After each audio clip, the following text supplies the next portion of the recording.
Hello viewers, welcome to my YouTube channel. So in the last video we were discussing parts of speech. So to continue with that, we have already discussed 4 parts of speech, namely noun, pronoun, verb, adjective. So total 8 parts of speech are there. Now we will discuss the remaining parts of speech. So let it be rubbed.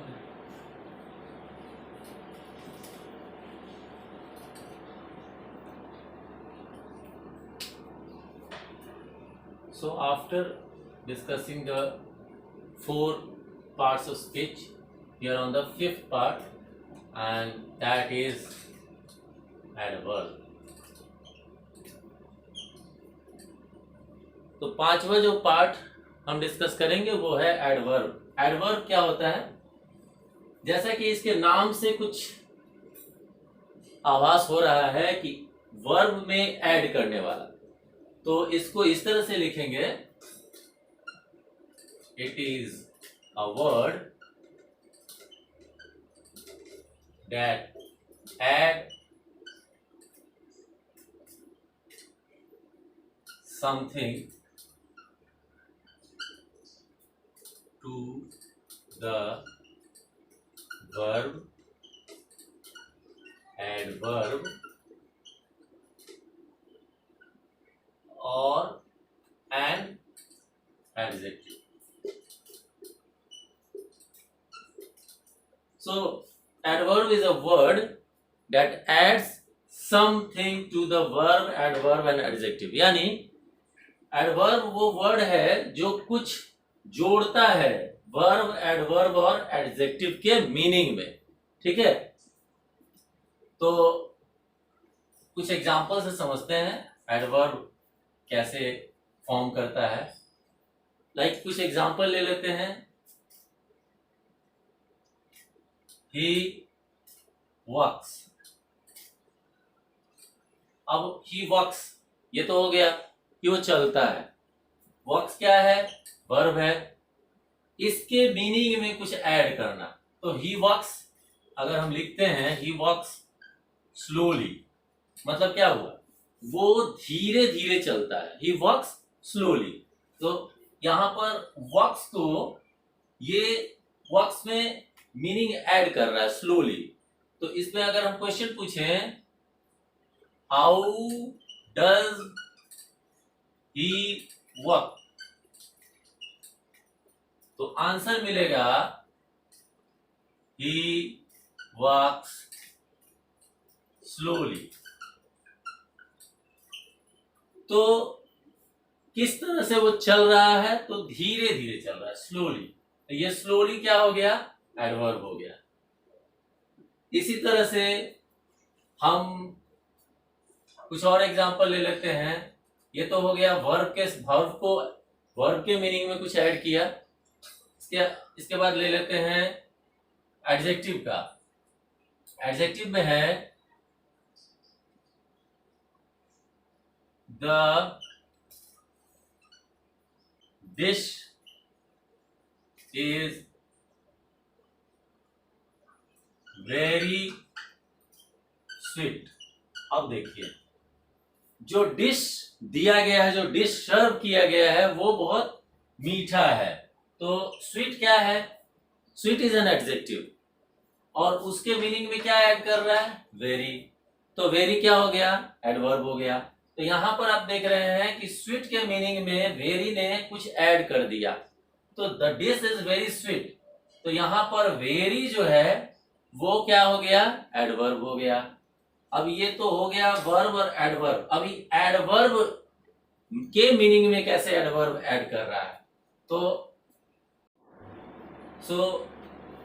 हम लोगों ने जो है adverb को verb के साथ use कर लिया, एडवर्ब को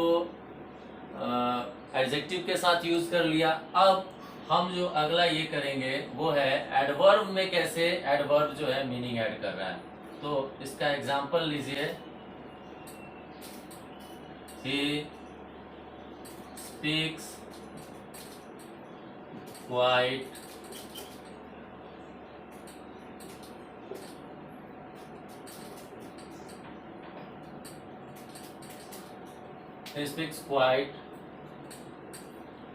क्लियरली।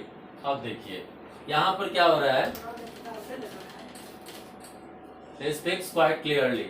तो यहाँ पे क्या हो रहा है कि वो बात कर रहा है, साफ साफ साफ सुथरी बात कर रहा है, क्लियरली बात कर रहा है, एकदम ऑडिबल है, बिल्कुल अच्छे से बात कर रहा है। लेकिन इस क्लियरली को भी और अच्छा करने के लिए और उसमें वैल्यू ऐड करने के लिए और उसमें मीनिंग ऐड करने के लिए एक हमने वर्ड लगा दिया क्वाइट।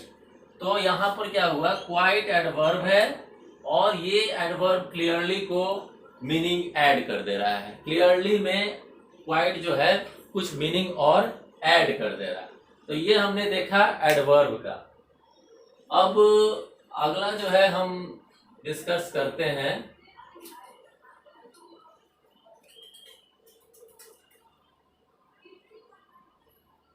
अब हम डिस्कस करते हैं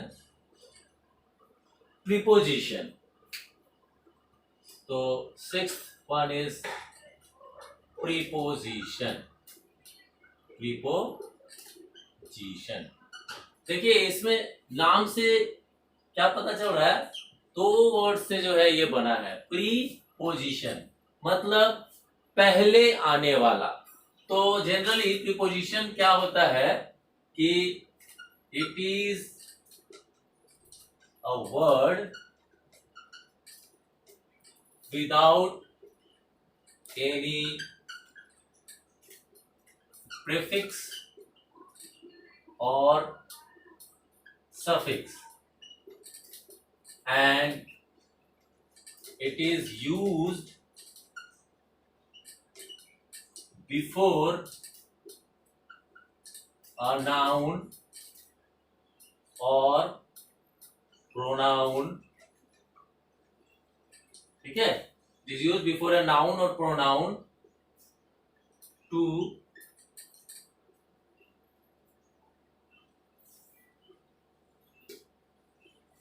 is used before a noun or pronoun to determine its position with another word or group of words. तो ये मैंने क्या लिखा कि प्रीपोजिशन एक वर्ड है जो बिना प्रीफिक्स और सफिक्स के होता है। मतलब एक सिंगल वर्ड, एक यूनिट वर्ड होता है और जो यूज किया जाता है नाउन और प्रोनाउन के पहले। एक पोजीशन, एक स्थिति जो है दूसरे जो वर्ड्स हैं उस सेंटेंस में उसके साथ एक पोजीशन स्थापित करता है ये। तो यहां पर जो है ये डेफिनेशन जो है इसमें थोड़ा सा जो है चेंज आया है। अभी क्या है कि प्रीपोजिशन जो है वो नाउन और प्रोनाउन के बाद भी यूज किया जाता है। तो यहां पर जो है in modern English grammar, preposition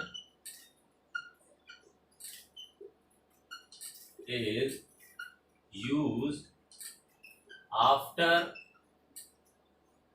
noun or pronoun also. In that case, the noun or pronoun will be in objective case। तो प्रीपोजिशन का एग्जाम्पल देख लेते हैं। एग्जाम्पल ऑफ प्रीपोजिशन में देखिए, for example in, at, out, between, of, etcetera. देखिए preposition जो है वो किसी भी सेंटेंस को और जो है स्ट्रॉन्ग बनाता है और जो है उसमें एक एम्फेसिस प्रोवाइड करता है। तो प्रीपोजिशन एक बहुत ही इंटीग्रल पार्ट है किसी भी सेंटेंस के लिए। इसमें जो है अलग अलग प्रीपोजिशन का अलग अलग जो है यूसेस के आधार पर अलग अलग टाइप है, जो हम लोग आगे इसको जब हम और आगे बढ़ेंगे अगले आने वाले वीडियोस में इसको हम और डिटेल में जो है डील करेंगे। फिलहाल एक ओवरव्यू हो गया प्रीपोजिशन का।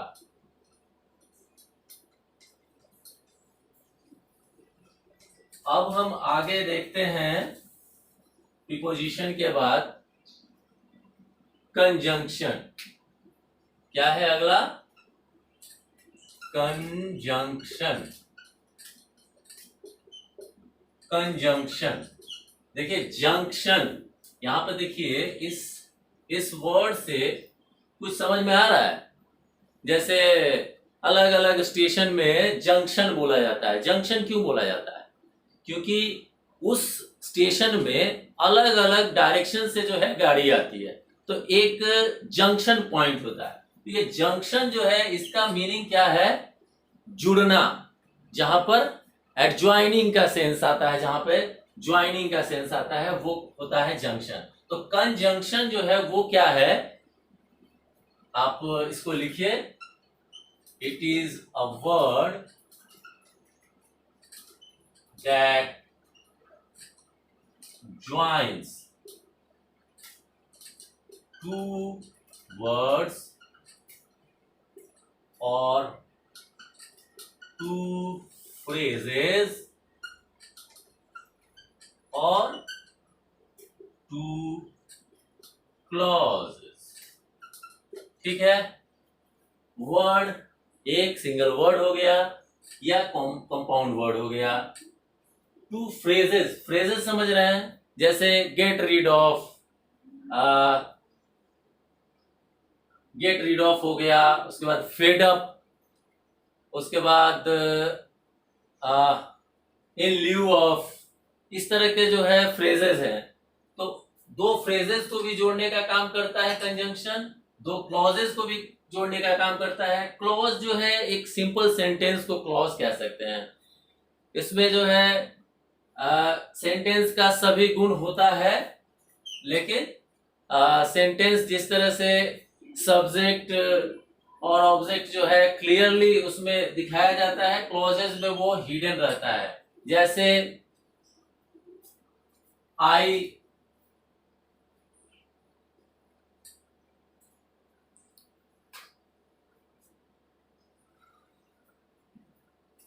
तो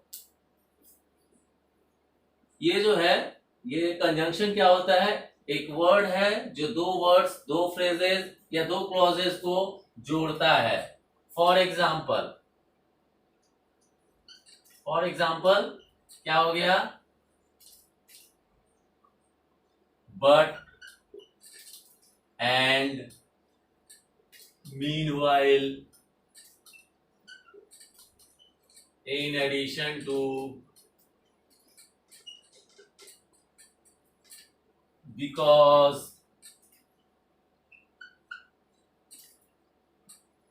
when, whenever,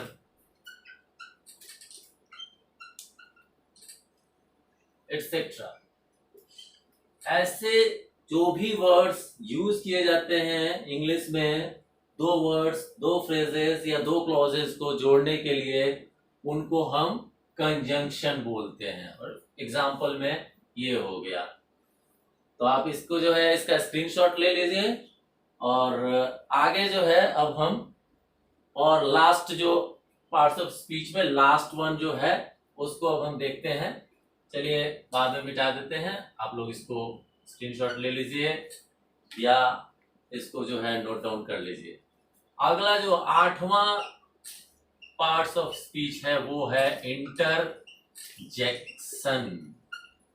देखिए इंटरजेक्शन, जैसे हम लोग जो है कोई घटना होती है, कोई ऐसी घटना जो विस्मयादि बोधक, इसको हिंदी में विस्मयादि बोधक शब्द बोलते हैं।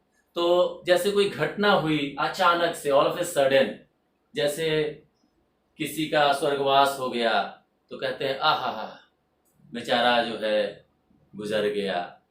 अगर उम्र से पहले गुजर गया तो और ज्यादा जो है दुख व्यक्त करते हैं। तो इस तरह का कोई भी स्ट्रॉन्ग फीलिंग को एक्सप्रेस करने के लिए जो वर्ड का यूज करते हैं, स्ट्रॉन्ग फीलिंग या कमांड को एक्सप्रेस करने के लिए जो वर्ड्स का यूज करते हैं उसको हम इंटरजेक्शन कहते हैं। जैसे कभी बोला जाता है कि ओहो हो बाबू के चोट लग गई, ये टाइप का जो बोला जाता है आम बोलचाल की भाषा में, तो उसको जो है जब इंग्लिश में उसको हम बोलेंगे तो हम बोलेंगे ouch, the baby gets hurt या द बेबी गेट्स इंजर्ड। तो इस तरह का आउच है, ओ है, अलस है, ये सब जो है स्ट्रॉन्ग फीलिंग को और स्ट्रॉन्ग कमांड को व्यक्त कर रहा है। तो उस तरह के वर्ड्स को हम इंटरजेक्शन बोलते हैं। इंग्लिश में इंटरजेक्शन बोलते हैं, हिंदी में इसी को विस्मयादि बोधक शब्द बोलते हैं। तो इंटरजेक्शन को आप लिख सकते हैं, it is a word that is used to express strong feelings or command। तो इसके एग्जाम्पल में लिख लीजिए, फॉर एग्जाम्पल अलस। यहाँ पर जब भी इंटरजेक्शन लगाएंगे तो ये एक्सक्लेमेशन का जो ये है चिन्ह है ये लगाएंगे, अलस, अलस ही इज डेड। अरे बहुत दुख हुआ, बहुत दुखद है, वो मर गया, आहा वो मर गया, इस टाइप से जो वर्ड यूज करते हैं, अलस ही इज डेड। या अगर आप जीत गए किसी टूर्नामेंट में तो आपकी टीम, आपका जो सपोर्टर समूह है वो क्या बोलता है, hurrah hurrah, we have won the tournament, होता है ना, hurrah we have won the tournament. Cheers इस टाइप से भी बोला जाता है। वो सब जो है क्या है, इंटरजेक्शन में आएगा। तो ये तो हमने जो है एक 8 पार्ट्स ऑफ स्पीच पे जो है एक ओवरव्यू दिया है। आगे आने वाले वीडियोस में इसको जो है इसके टाइप्स और इसका प्रॉपर यूसेज कैसे होता है और कैसे जो है एडवर्ब का यूज एडजेक्टिव के रूप में भी किया जा सकता है, बस उसके पोजीशन को इंटरचेंज कर दें तो वो एडवर्ब जो है वो एडजेक्टिव बन जाता है। इस तरह का जो भी डिटेल्ड में स्टडी है वो हम इसके आने वाले वीडियोस में करेंगे। तब तक के लिए नमस्कार।